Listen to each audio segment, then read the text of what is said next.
Հյուրերը մեզ մոտ արդեն իսկ տաղավարում են, ես ներկայացնեմ թեման, որի շուրջ այսօր զրուցելու ենք։ 2025 թվականի մայիսից կգործի վավերագրական ֆիլմ նախագծերի զարգացման աշխատարանը։ Եվ շտապենք նաև ներկայացնել մեր հյուրերին, հենց նրանք էլ կմանրամասնեն այս թեման։ Մեր տաղավարում է Եվրասիա Դոկ հարթակի հայաստանյան ներկայացուցիչ Արևիկ Ավանեսյանը, ողջույն, եւ աշխատարանի դասընթացավար վավերագրող ռեժիսոր Սիլվա Խնկանոսյանը, ողջույն։ Բարի մեզ։ Ուրախ ենք առավոտը սկսել ձեզ հետ մեր տաղավարում։ Մենք էլ։ Որն է հիմնական նպատակը։ Հետաքրքիր է։ Ինչպես որոշվեց։ Այդ աշխատարանը արդեն վաղուց կա, որ Հայաստանում գործում է, այսինքն 2011 թվականից սա հայ-ֆրանսիական համատեղությամբ ծրագիրը տարբեր ժամանակներում կախված ֆինանսավորումից, այսինքն ամեն տարի չի եղել, բայց հաճախ եղել է, եւ նաեւ դա է պատճառը, որ ոլորտը որոշակի զարգացում է ապրել, իհարկե նաեւ ուրիշ ծրագրեր են եղել, մենակ Եվրասիա Դոկը չի, բայց մի այսպիսի հետաքրքիր համայնք է ձևավորվել այդ վավերագրողների միջոցով եւ հիմա ակտիվ աշխատում ենք, որպեսզի այդ համայնքը նաեւ ամբողջ ոլորտի ոնց որ ասած զարգացման ուղղությամբ քայլեր անենք եւ սա իմ կարծիքով շատ մեծ առաջընթաց է, որ անցած տարի մեր ֆրանսիացի գործընկերների հետ training of trainers, այսինքն դասընթացավարների վերապատրաստում եղավ եւ միանգամից 5 վավերագրողներով ներգրավեցինք, որպեսզի հետագայում նաեւ եթե ուզենանք ավելի ուրիշ խմբերով ինչ որ ծրագրեր անենք, հնարավորությունը լինի եւ շատ ուրախ ենք, որ այդ հնարավորությունը եղավ ֆրանսիական ինստիտուտին, շնորհակալություն ֆրանսիական դեսպանատանը մեր ոնց որ ծրագրի հիմնական պարտներներն են եւ այս տարի առաջին անգամ հայերով պետքա դասընթացը տանենք ու հայերին հայերենով, որ ավելի հեշտ լինի, որովհետեւ ամեն տարի երբ որ եղել է ֆրանսիացի գործընկերներն են եկել ու միշտ թարգմանիչի կարիք ա եղել կամ անգլերենով ենք խոսել նայած դեպքերում Այս անգամ հայերենով է լինել։ Այո, եւ դա կարող է հնարավորություն տալ շատերին, որպեսզի իրենց պատմությունները տանեն դեպի միջազգային հարթակ, ոչ թե զուտ հայկական լոկալ։ Բացի ինչպես նշեցիք, հենց հայ մասնագետներն են վարելու այս աշխատարանի դասընթացները, այլ ինչ նորություններ կան, որ այս տարի անակնկալ է սպասվում մասնակիցներին եւ բոլոր նրանց, ովքեր գալու են սովորելու։ Անակնկալները չգիտեմ, անակնկալներն է թե սովորելուց հետո սովորել չեմ ուզում ասեմ, որովհետև ինքը սովորել չի։ Դու աշխատում ես քո հենց իդեայի վրա, հա, դու նոր բան սովորում ես, բայց ինքը դաշ չի։ Նոր հմտություններ ձեռք բերելու։ Այդպես էլ չեմ ուզում ասեմ, որովհետև ինքը հենց ավելի շատ հենց աշխատարան է, լավ բառ ունենք հայերենում, ու աշխատարանը, այսինքն դու ինտենսիվ շաբաթներ շարունակ աշխատում ես հենց քո նախագծի վրա։ Այսինքն դու աշխատում ես, դու ավարտում ես քո իդեան, որպեսզի կարողանաս ներկայացնել ու կարողանաս գտնել պրոդյուսերների, ովքեր կաշխատեն հավատան քո իդեային ու կարդան արդեն կտեսնեն ինչ ես, էլի գրել։ Եվ հետաքրքիր որքան ժամանակ է տևելու այդ դասընթացները, ովքեր կարող են մասնակցել եւ ինչպես կարող են մասնակցել։ Մասնակցել կարող են բոլորը, սկսնակներից, այսպես ասած, սկսած, մինչև արդեն պրոֆեսիոնալները դաշտում, նպատակը այն չի, որ մենք ինչ-որ բան պետք է սովորեցնենք, ավելի շատ աշխատարանները այն տրամաբանությամբ են, որ դու ստեղծում ես միջավայր, որտեղ մարդիկ իրարից կարան սովորեն, հնարավորություններ է ստեղծում, որպեսզի իրենք կարողանան արտասահմանցիների հետ կապեր ստեղծեն եւ իրենց նախագծերը առաջ տանեն։ Դաշտը այդպես է գործում, պետք է ոնց որ մի քանի աշխատարանի մասնակցես, մի քանի կինոշուկայում լինես, որպեսզի քո պրոյեկտը կարողանաս հասցնել ինչ-որ կետի, ինչ-որ տեղ, որ ոնց որ համատեղ արտադրություն լինի ու ոչ միայն հայկական գումարներ լինեն ֆիլմի մեջ դրված, իսկ ինչը նշանակում է նաև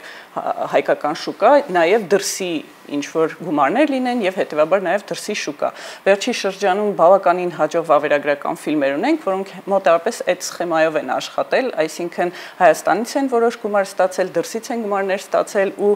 դա հնարավորություն է տալիս, որ ֆիլմը ոչ միայն այստեղ դիտվի, այլ նաև մեծ փառատոնների մասնակցի, ուրիշ երկրների հեռուստատեսությամբ ցուցադրվի, իսկ այդ աուդիտորիան չես կարող համեմատել, էլի։ Եվ հետաքրքիր, արդյոք դուք երբևէ մասնակցել եք նման դասընթացների։ Այո։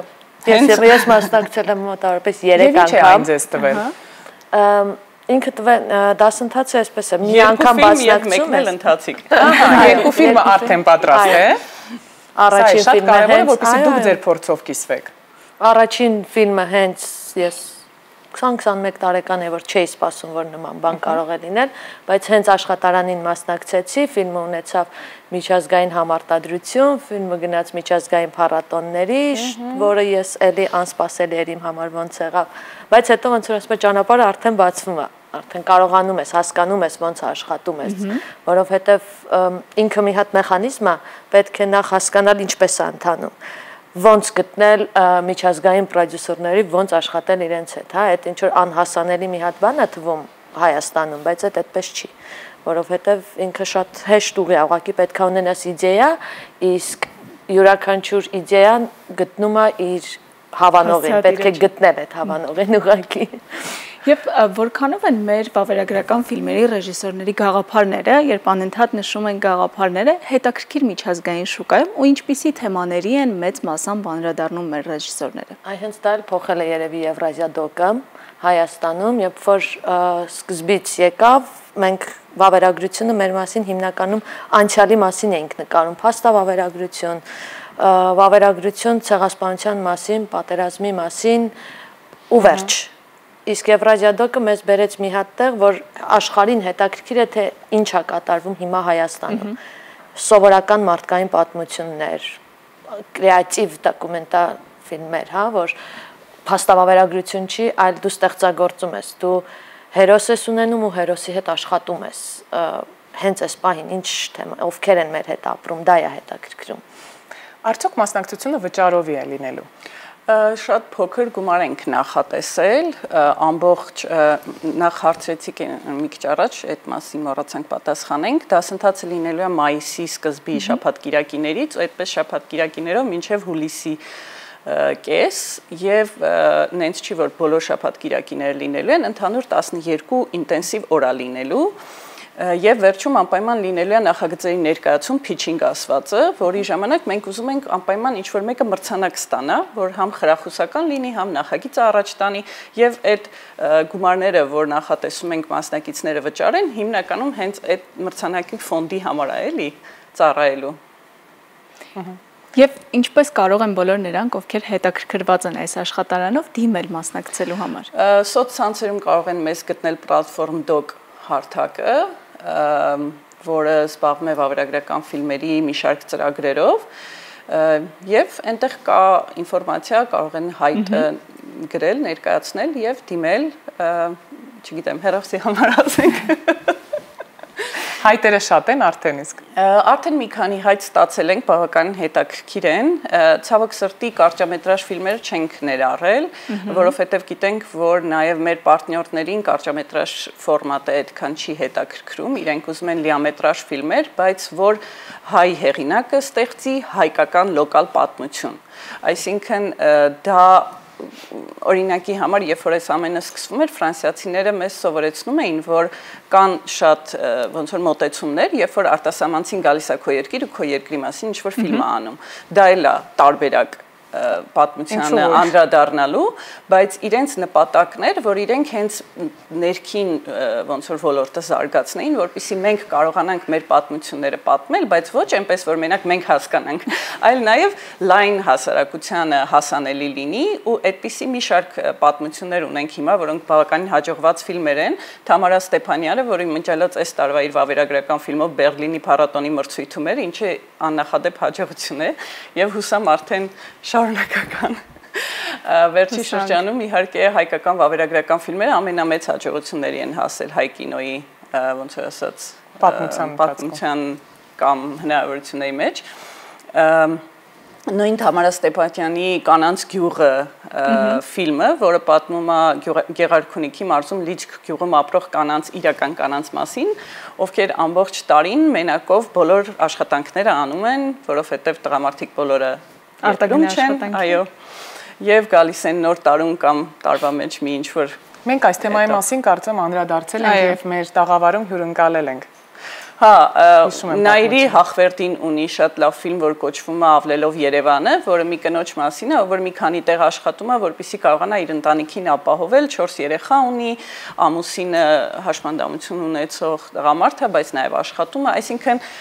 իրական մարդկանց, իրական պատմություններ, որոնք առաջին հայացքից թվում են ում կարա հետաքրքիր լինի այս պատմությունները, բայց հենց այդպիսի պատմություններն են ավելի հետաքրքիր։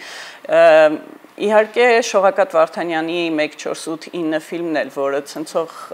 շարունակում է դեռ փառատոներով շրջագայել, նույնպես շատ ազդեցիկ է, որովհետև ոչ թե ուղղակի պատերազմն է նկարագրում, այլ մի ընտանիքի, մի մարդու այդ ծանր դրաման, որը պատերազմի հետևանքն է, այսպես ասած, որը շատ շատերին է հասկանալի, կապ չունի դու չգիտեմ, որ պատերազմում ես կորցրել քո հարազատին, դու դա միևնույն է կհասկանաս։ Այո, այդ ավելի ծանր դեպք է, երբ որ նույնիսկ չգիտես։ Մի խոսքով, մենք հաջողություն ենք մաղթում մեր բոլոր այն հայրենակիցներին, որոնք իրենց ուժերը փորձել են, հավատացել են իրենց երազանքներին, ստեղծելով ֆիլմեր եւ հիմա էլ այդ ֆիլմերը փառատոնների ընթացքում ներկայացնում են նաեւ հային ու Հայաստանը ու հաջողություն ենք մաղթում նաեւ նախագծի բոլոր մասնակիցներին, աշխատարանի մասնակիցներին եւ ձեզ շնորհակալ ենք այս գաղափարը եւս մեկ անգամ իրականություն դարձնելու համար։ Եվ հուսանք, որ այն կլինի ամենամյա։ Շնորհակալություն մեկ անգամ ևս, այո, իսկ մենք շարժվենք առաջ։